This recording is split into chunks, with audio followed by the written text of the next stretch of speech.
16 училишта во Македонија ќе добијат нов лик. Министерот за образование Панче Кралев денеска од Велес го најави почетокот на реконструкцијата на 10 основни и 6 средни училишта во државата. За оваа намена е предвидено да се потрошат 5 милиони евра, дел владини пари, дел од Централната Европска банка. Обновата на училишните згради треба да заврши до 1 септември. Очекуваме дека понеделник или најдосна вторник веќе тендерските постапки за овие училишта ќе бидат распишани, со што тие би завршиле некаде до средината на јуни и на тој начин максимално ќе го искористиме летниот распуст за да се изведат градежните зафати. Во Велес ќе се реконструираат едно средно и едно основно училиште. Во обновата ќе биде вклучена и локалната власт. Таа ќе ги уредува училишните дворови.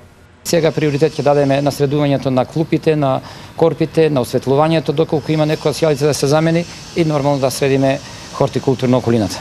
Со реконструкцијата ќе се менуваат дотрените подови, покривите, парното грејење, прозорците, ќе се постават и термофасади.